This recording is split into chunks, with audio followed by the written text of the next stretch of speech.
This is Tim Keller's, conglomerate of mega churches. And apparently this has been going on all summer, where they're actually separating the seating depending on whether or not you're vaccinated. This is what it says. It says, individuals who are fully vaccinated, in other words, 2 weeks have elapsed since your final dose or single shot dose, are welcome to sit in the main floor of the sanctuary without social distancing, and masks will be optional. Pre-registration will be required, but no seat assignments will be made. Children under the age of 12 who are not yet vaccine eligible and under the age of 16 who have not been able to be vaccinated may be accompanied and seat with their fully vaccinated parent. Individuals who are not fully vaccinated or desire to continue to wear masks and socially distance are welcome to sit in the balcony where there is more space to accommodate social distancing. So they're dividing up the congregation according to how clean they are, essentially, and their cleanliness status is whether or not you've been vaccinated. Fully vaccinated, 2 weeks have passed, and apparently, it certainly seems to imply here that children, once they are vaccine eligible, will also need to meet this standard. So you'll have to have them, your child, inject themselves with an experimental mRNA gene therapy in order to attend worship in the normal kind of sanctuary, the main floor, the better seats, the good seats. And this is totally immoral. This is totally unscriptural, and it's not accidental. They know this is unscriptural, and they're doing it anyway. And it's just absolutely preposterous, right?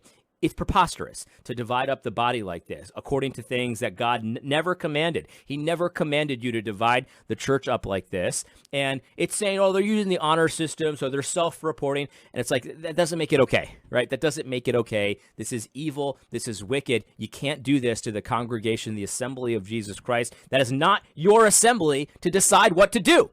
It's Christ's assembly, and he's told us what to do. It's not your call. This is so evil. But there's actually another layer of evil here as well. Notice they are making you register in order to attend church. So whether you're sitting in the main assembly or not, as of July 12th, unless they've changed this, but even if they changed it, they still did this for a time, you have to go online or your cell phone or your computer and register to go to church. This is also totally immoral. And they might be saying, well, what's the deal? Why is that bad? Well, the reason why it's bad is because, again, it shows partiality and it puts a step in front of people who maybe don't have access to a computer. I remember when I used to worship in New York, every now and then we would have somebody, a homeless person, kind of wander into our assembly. Sometimes they potentially were drunk, they smelled bad, whatever. They would come into our assembly, and you know what we did when they came into our assembly? We welcomed them in, and they could sit wherever they wanted and all of that kind of stuff. There was no special seating for those who have, maybe he has a disease, he stinks bad, there was nothing like that. And he didn't have to pre-register. Imagine that. Sir, have you pre-registered? Hey, homeless man, have you pre-registered for church? It's like, again, it's another layer of insanity, and it's partiality. Again, it's partiality. This is evil stuff, guys, and they're promoting this as if this is loving your neighbor. Now, they don't say it's loving your neighbor here in this thing, but these big Eva Great Reset churches are all pushing this narrative of this, the vaccine stuff and the social distance, the mask. It's a matter of the law of God. So they're saying that we're doing this, and if you don't do this, you're sinning. And all the while, they're making it up. God never commanded such things. He never commanded such things, and Tim Keller's group of cronies that are gathering for worship, allegedly, they're adding all of this stuff. And the thing is, we have scriptures that apply to this direct thing. James chapter 2, the brother of the Lord, he says, "My brother, show no partiality as you hold the faith in our Lord Jesus Christ, the Lord of glory." Listen to this. This is not complex hermeneutics, guys. This is not like you have to make an application and you're not quite sure it really applies. It's kind of a stretch. It's not, it's the same exact issue that is being discussed here. If a man wearing a gold ring and fine clothing comes into your assembly, and a poor man in shabby clothing also comes in, and if you pay attention to the one who wears the fine clothing and say, you, sit here in a good place, while you say to the poor man, you, stand over there, or sit at my feet, have you not then made distinctions among yourselves and become judges with evil thoughts?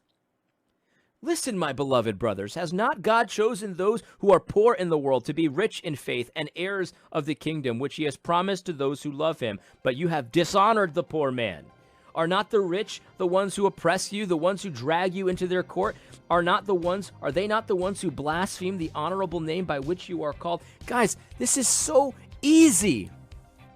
Well, let me see your vaccine card. Now, they're not actually asking to, it's the honor system. It's the honor system. So if you say you're, maybe the church James wrote to, if they would have just said they were rich, then they would have been fine. So like, you have to self-identify as rich or poor, and if you're rich, you get to sit as long as we're not checking your bank statements, then we're okay.